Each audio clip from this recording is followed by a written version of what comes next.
Hello and welcome to the Divorced Dadvocate, where we help dads create a healthier and a less traumatic divorce. My name is Jude. I am your host. And today we are going to have another edition of practical advice. And we're going to be talking about, with the kids going back to school. My kids are back to school this next week, and I know that kids across the country and the world are going back to school. So we're going to talk about meal planning and meal prep for divorced dads, which sometimes, especially if you are newly separated or divorced, that can sometimes be a little bit of a challenge. I know it was for me getting used to it, but it's definitely doable. But before we jump into that, let me just remind you, if you've not checked out the divorce quiz on the website yet, it is awesome. We've been getting a ton of people taking it. It is a tool that will help you kind of assess where you're at in the divorce process compared to other people that have gone through a divorce. And it just spits out 5-6 different categories that you may be going through and helps you do a little self-assessment. So go to the divorcedadvocate.com and click on divorce quiz. It's an awesome tool. Also, we've got some workshops and classes coming up. Check out the website or divorceddadsfreshstart.com. That's the workshop we've got every week now. And then dadsdivorceblueprint.com, August 22nd, we've got a new class starting then. So check those out. All right. Now, I don't know about you, but with work and getting kids back and forth to school and extracurricular activities and everything else that we've got going on, sometimes planning meals, I really even just simply forget.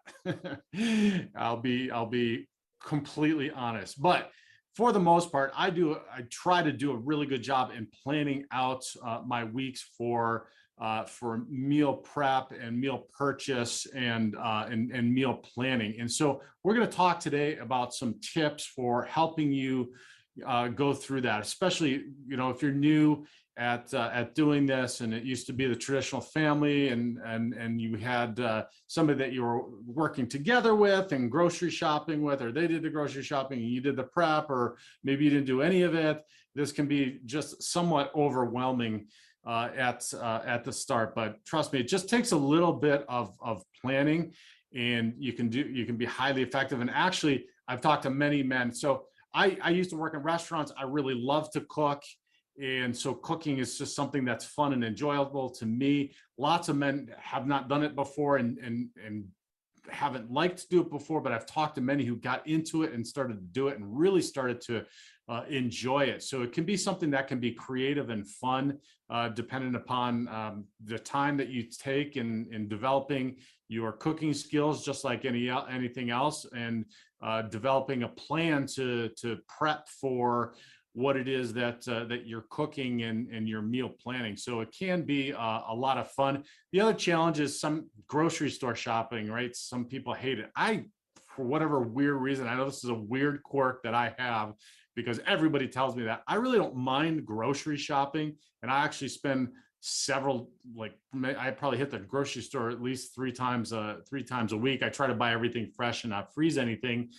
So I spend a little bit more time, and I put a little bit more time into my schedule for doing that. So it's not as big of a deal. It's when you can start getting rushed and you don't have time, that's when it gets stressful. So what we're going to talk about today is ways to make this easier, make it not stressful, because we don't want to be waking up in the morning stressing about getting breakfast and lunches made and getting kids off, and then coming home and having to cook. You just start to feel sometimes like maybe a short order cook or a maid, and I feel your pain. I know how that is. So let's talk first about tips for the actual meal planning.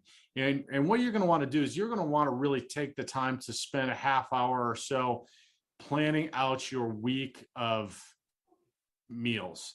And I typically will do this on a Sunday sometime. My Sundays are usually pretty casual. So I plan a time where I'm going to sit and I'm going to think about and strategize. So you want to strategize what it is that you're going to be preparing for the week. Now, depending upon what your schedule might be, some might be on a 5-2-2-5, some might be a week on, week off. You might have the kids just on the weekends, so you're going to maybe have to plan for that next weekend, Friday through Sunday. So depending upon what it is looking like, then you're going to want to plan for that. And you want to plan in terms of recipes, in terms of dishes or what you're going to cook or what you're going to serve, instead of just thinking about one-off items like, oh, I'm going to cook chicken, or I'm going to cook a pizza, or whatever it might be. So you want to think about what it is of the recipe and the dish that you're going to plan. And so why that makes it easier is then what you can do from there is you can prepare a list of what you want. And I highly suggest trying to do batches of stuff. So batches of maybe red beans and rice is a good one. Spaghetti sauce is a good one. Soups, I love soups. Sundays in the winters, I will cook batches of soups or chilies.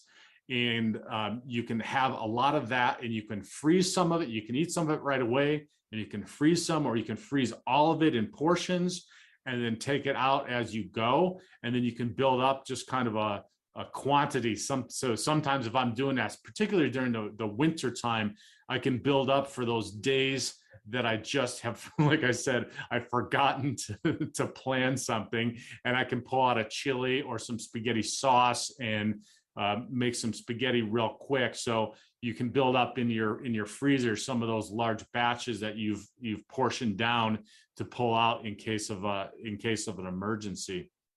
So the next step is you want to create a list for when you are going to the grocery store. And we're going to talk about strategies in going to the grocery store too. But let me just also add, if you're not good at planning recipes, there are options out there for you to get online, and there are recipe builders. There's a site called the Dinner Daily.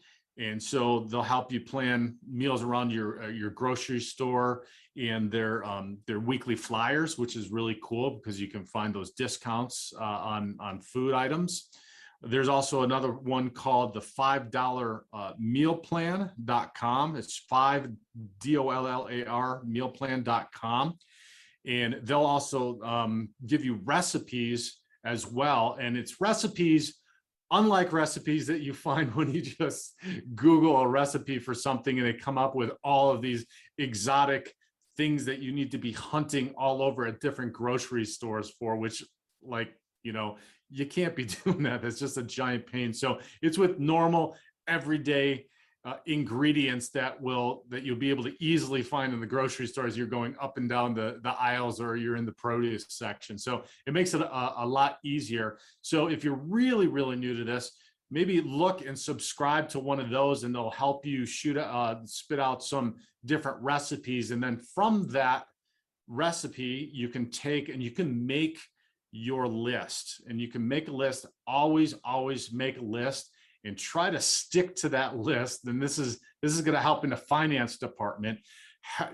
Stick to that list when you go to the grocery store. And we'll talk about tips on saving money when you go to the grocery store in just a bit too. But those recipe sites will help you to formulate that list.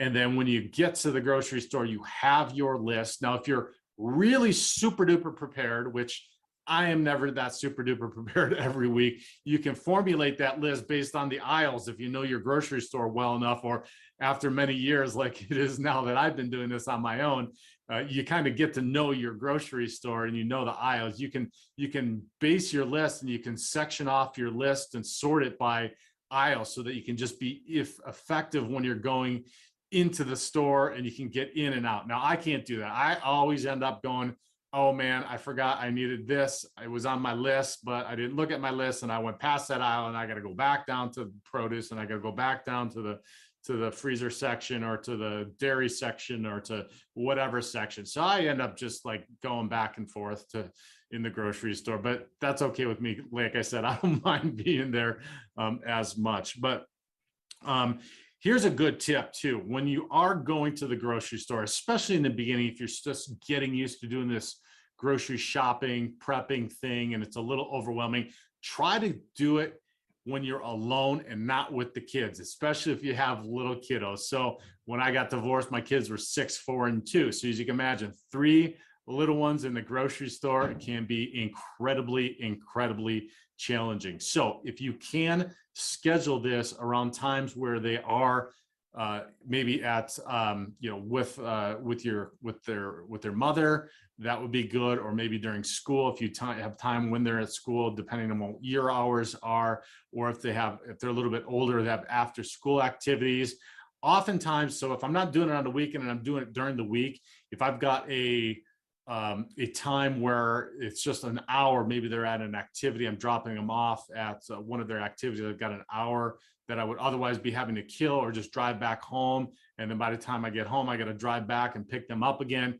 I would try to schedule my time to go to the grocery store in that maybe 45 minutes or an hour, which is about the perfect time that it takes me to get through the grocery store, about 45 minutes to an hour max, especially if I have my list and I know my stores now, or I know my one particular store that I like to go to. So that's about the max that it takes me to get through. So go alone if you can, especially in the beginning. And then that also avoids all of the, all the nasty little secrets, tactics that the grocery stores implement on you and the kids, which is putting all the colorful cereals and stuff at the bottom and all that merchandising in order to get you and the kids to be looking at this and that, and it avoids all the, can we get this? Can we get that? Etc. So if you can do that, especially at the start, that's great. If not, I highly suggest, and I did this because it wasn't possible for me I didn't really have time when they were younger. So I always took them to the grocery store. And so I got them involved in helping do stuff because they all really liked to pick out the different things that we were that we were going to eat. And I even got them involved in the meal planning, the recipe planning early. And we would pick, and this happened probably when they were about 6, 8, and 10. Each one of them would pick one dinner a night that they were going to be responsible for planning. And they came up with the recipe, and we even bought a kid's recipe book. So they came up with some really cool and fun different recipes, like mac and cheese with a hot dog for the protein in it, and the hot dog was cut up a special way, like an octopus with mustard as the eyes. It was really cool, and they had a lot of fun prepping that, and it was easy stuff like a mac and cheese and hot dogs. They could help prepare that. But then they even got to get a little more creative. They started making stuff like lasagna, because they love to make the lasagna, boil the noodles, and then put it all together and build it. It's almost like a little science project for them, building that and then cooking it and then eating it. And lasagna is one of those big batch things then you can portion out and you can freeze and have for later. So getting them involved was really a good thing for me. I really enjoyed it, and they really enjoyed it. The other thing it assisted in doing was teaching them how to look and buy things. So I'd explain to them how things were priced and how to look at the different prices on things, how some things were generic labeled with the grocery stores, and how some of them were retail labeled just with the regular ones, and some of them they'd recognize from seeing on advertisements. And I'd explain, well, there's this also the generic version. Maybe it's as good, maybe it's not. Sometimes you got to try it. And then we started talking about, as we eat healthier and more organic stuff, there's organic options and what that meant. So it was really an educational process for them. So now my daughter's being older, they can go into the grocery store and they can look and they can find the best deal on something. And we've even taken it now to the next level, which is the grocery shopping challenge. I don't know if any of you have seen that TV show where people will go in and they're shopping, and the challenge is to find all of the stuff as quickly as possible through the grocery store. So we've even done some fun days where we will split up the grocery list in teams, and there's 4 of us, so it'll be 2 and 2. We'll each get a cart, and then we take off, and then we're going and seeing who can find the items the quickest, and then meet at the front. Now, and naturally after that, I review that we got everything and make sure that we got everything and it's the appropriate stuff, etc. But it makes it kind of fun, and it makes it, it just mixes stuff up a little bit. So those are a few different fun ways that you can get the job done at the grocery store, even if you have the kids there, and it keeps them occupied and maybe having a little fun too. So let's talk about some tips for more affordable grocery shopping. The first one would be join your grocery store's reward program. So this used to be not as economical or not as helpful, but now with all of the electronic awards apps that they have out there, like my grocery store has one, and I can literally, you don't have to coupon clip, you don't have to do anything. That used to be a big thing, the coupon clipping, and I don't know about you, but that's a ginormous pain in the butt. But the app is, and the one that I have for my grocery store chain, is you just go in and you can click it electronically on your app.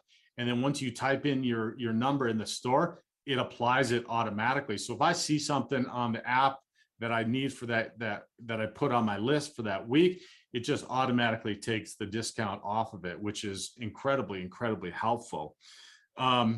Another one, and this is a really fantastic one, and I gotta admit, I have not done this, but thinking about the thought process behind it makes perfect sense. And that is, bring cash to pay for your groceries. And that is because if you bring a $100, like for instance, you bring a $100 bill, and you know that is what you have budgeted for groceries that week, then you will not go over, and you will not, you will stay true to that budget and not be just tossing things into the cart that you see as you walk down that aisle and fall into that trap I was talking about with the merchandising, and like, oh, look at this end cap, I like that, let's try this, or what is this, or look at this display. It will keep you on your budget much better because you have that dollar amount set, and you have that with you, and you cannot exceed that. So I think that's a great one. Another one is shop for in-season produce. And so that's a great one. And my daughter, my youngest, just asked this week about zucchini, and I had totally spaced it. Apparently she loves zucchini now, and we like to saute zucchini. So if you shop for it in season, then it's going to be less expensive. And then it also helps you keep a variety of different recipes going, like the zucchinis and squashes and stuff, and you can do the sauteed stuff like that, or you can grill them as well. Then that gives you the opportunity to just mix it up a little bit, because we're going to talk about strategies for mixing up a little bit here too. I kind of get into my same old routine of the same stuff, a lot of meats, a lot of vegetables, all kind of a rotation. And that's also why I engaged my daughters in picking out their stuff. So you started to hear complain, oh, chicken again, Dad. I said, okay, well, great. You don't want to have chicken, so why don't you come up with a solution to something different you'd like on that day that you are going to be preparing the dinner? And so not only to help them think about something different than it was chicken in our case. Apparently I like chicken a lot. I do like chicken. And, but then it also helped them to see that it's not that easy to figure this stuff out. So we can make it look like we're super dads a lot of the time because we're prepping this stuff and we're pulling off breakfast, lunch, and dinner every single day. But when they need to just think about one meal a week, and they need to prep that, and they need to look for it at the grocery store, and then come home, and they need to prepare it that night together, and then serve it. it really gives them an appreciation of this whole process. And I found that after a while, there was little to no complaining anymore, because they did have an appreciation for being able to do that whole process, and only having to do it once, and not having to do it 7 days a week or however many weekdays. Well, 7 days a week, they are eating 7 days a week. So whether they're with me or with their mom. So, so another tip is stock up on basic ingredients like flour or sugar, or anything else that's peanut butter, some of those staples that you might have when they go on sale.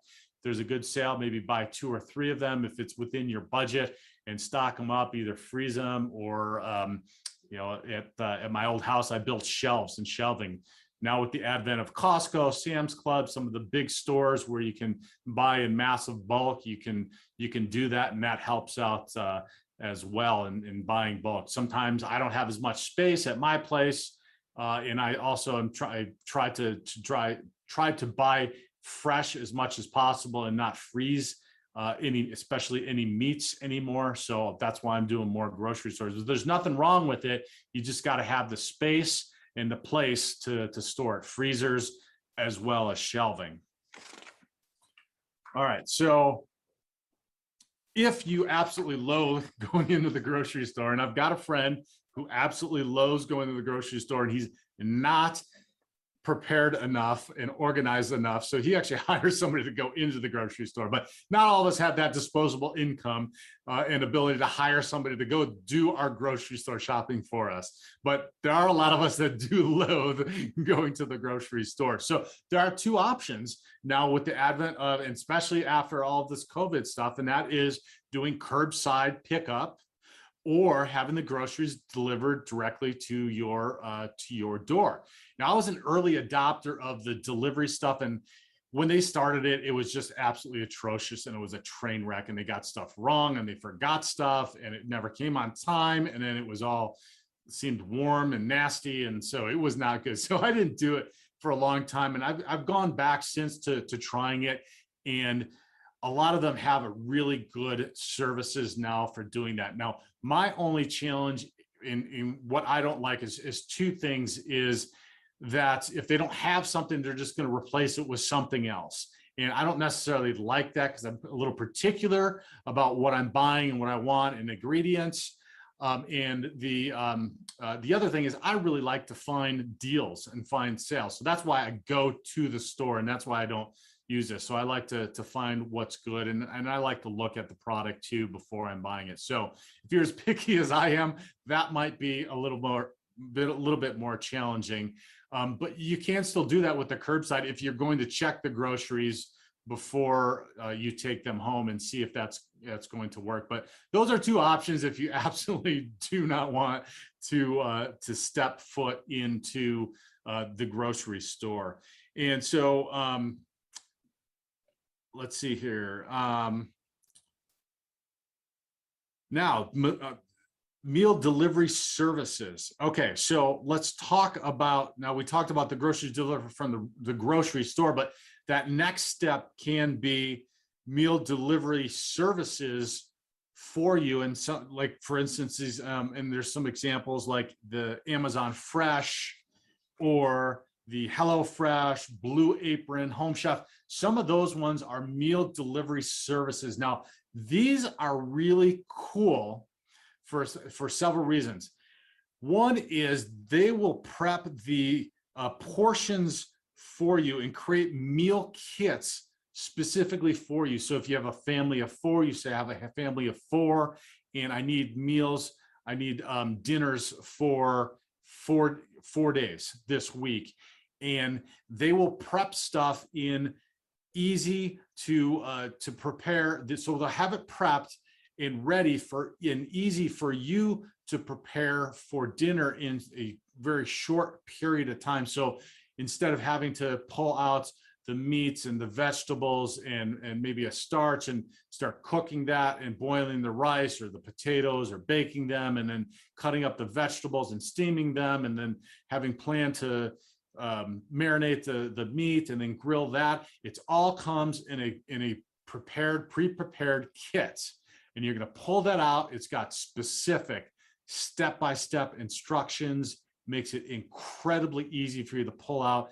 This is really helpful if you're not a very skilled or very organized, and it can help you kind of, bridge that gap for the time being if you want to learn some more skills and do that, so you can get these prepared meal kit delivery services. And it is also really easy to include the kids in doing that too, because it's so easy and so step by step. And the other thing that really helps with this, or this helps with, is that it will mix things up a little bit. Like I said, I kind of get stagnant. So they have all these different options out there. And if you order the different stuff, it gives you a lot of options, and a lot of, you can just, you're probably never ever going to be at a loss, and you're probably never going to hear that complaint, like the chicken complaint, that there's not, that it's the same stuff over and over, because they have so many myriad of options.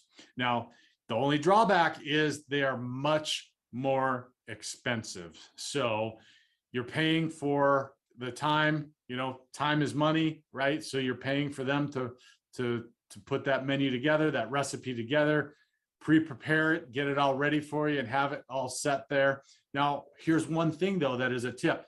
If you don't want to have that delivered, and you want to save a little bit of money, and you still want to have that meal kit service, some of the grocery stores now are selling some of those in store.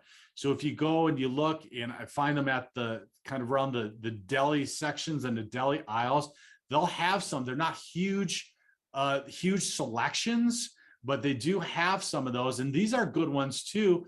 If you want to buy, you want to freeze, and you want to stock up on those, and you can, this is as simple as, if you want to go and you want to prepare that and create a calendar, you can have them all in your freezer if you have a stand-up freezer, and you can have them dated, and you can just pull them out, and you'll know exactly what those are. Or like I said before, if you forget, you've got something right there, it's already set, you just pull it out and you can get it all ready. Now you probably have to thaw it out, so you probably have a little foresight to thaw it out and put it in the fridge, but you can have those thawed out and ready to go for when you want them, or if you're like me and you just forget, right? So this is going to save you a ton of time.